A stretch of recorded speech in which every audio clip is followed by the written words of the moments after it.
The answer I'm looking for is either going to be a major anemia, more specifically a vitamin D deficiency, and I'll show some slides tomorrow. That's probably how I would do it. Okay. The other thing, and I don't know if I asked this on prior courses, but another way I might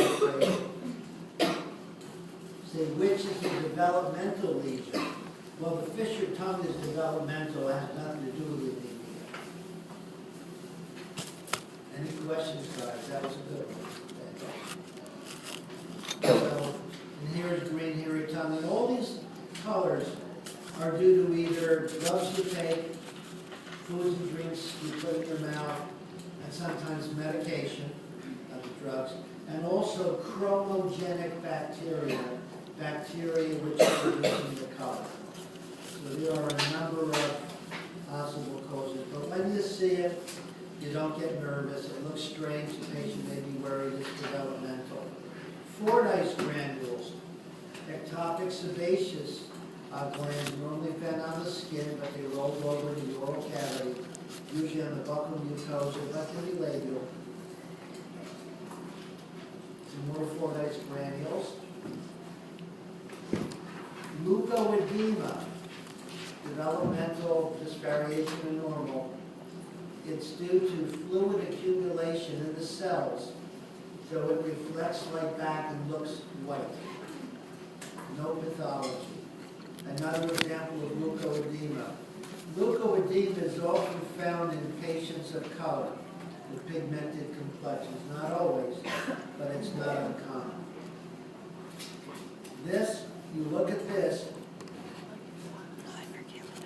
and this, we're not going to mess around with differential, but this is classic lichen planus, Wickham striae. The only reason it's here, I wanted to show a white lesion under the developmental, so remember white sponge nevus, but this ain't it. This is lichen planus.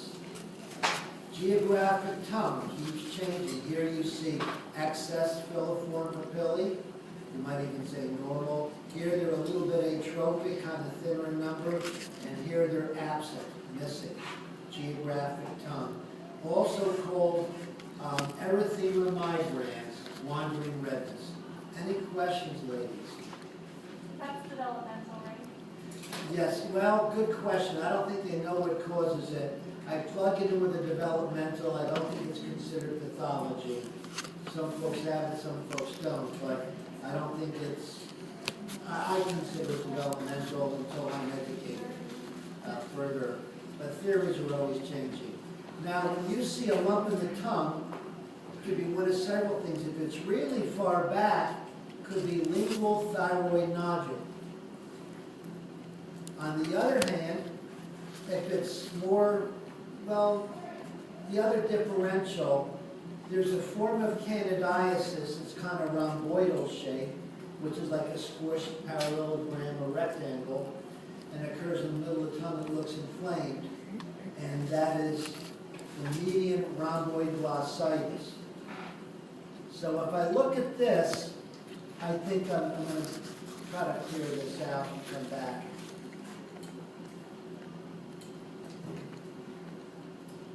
Good. If I look at this, I think of three things. Medium rhomboid glossitis, lingual thyroid nodule, although it's a little bit anterior. And what's the worst that can happen? Looks like a rolled border, maybe an ulcer, who knows? Cancer, squamous cell carcinoma, has to be your differential diagnosis. Anything like this. But remember, there are several developmental things. So Alexa, how are we going to find out what that is and how we're going to treat it? A+, we're going to buy just take a little bit. If it comes back thyroid tissue, I leave it alone. Very good. Another example of median rhomboid glossitis, which we now know to be a form of candidiasis. Similar. Linea alba, simply a frictional hyperkeratosis. Same here. Now these are petechiae, little pinpoint hemorrhages. But in this case, rather than due to terrible blood disorder we'll talk about tomorrow, it's probably due to biting her cheek or his cheek. Now, developmental cyst, Staphy's cyst, also called the lingual mandibular bone concavity. Also, it has several other synonyms, but I call it the Staphny cyst. It's generally posterior mandible at or below the level of the inferior alveolar nerve. It's just due to the submandibular gland kind of invaginating into the medial aspect of the mandible to give the appearance of a cyst, but it is not a cyst. Now, this is a cyst when it's heart-shaped in between the maxillary central incisors. This is a nasopalatine cyst. You may recall I told you that every cyst that can occur in the bone can also occur in the soft tissue. So if the bone looks normal, but you see a lump by the incisor papilla, that is a cyst of the incisor papilla. This also shows in the trauma section, it shows external resorption from the pressure of the cyst.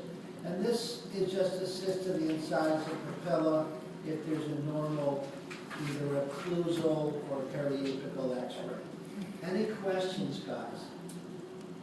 Okay, well, this is a developmental cyst. The teeth are normal. It's just in the gingiva only, not in the bone. This is a gingival cyst. So teeth are vital, and this is a gingival cyst. This is the thyroglossal duct cyst, thyroglossal tract or thyroglossal duct cyst.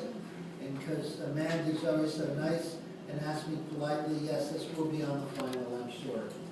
So I'm not being sarcastic, I appreciate your asking good questions. And it'll say this patient appears to have a cyst and has trouble swallowing. What is it? And the answer is a thyroglossal duct cyst. This is periapical radiolucency, so you know it's a cyst, granuloma, or abscess. And here's a cyst or granuloma. Here's a dentigerous cyst around an impacted tooth. And as we know, a number of tumors, such as odontomas and even ameloblastomas, can grow in the wall of these cysts. This is a primordial, this is one of two things, either a primordial cyst, a tooth is starting to form, but it never formed and starting to go cystic degeneration, or this is the earliest clinical evidence of the formation of a third molar. So this, you either wait and see what happens, or you go in and remove it before it does anything, especially since it's unlikely there's going to be room for the third molar. And what makes a cyst? The key is it has epithelial lining. This is filled with keratin, so this is an odontogenic keratocyst, which we know has a high recurrence rate.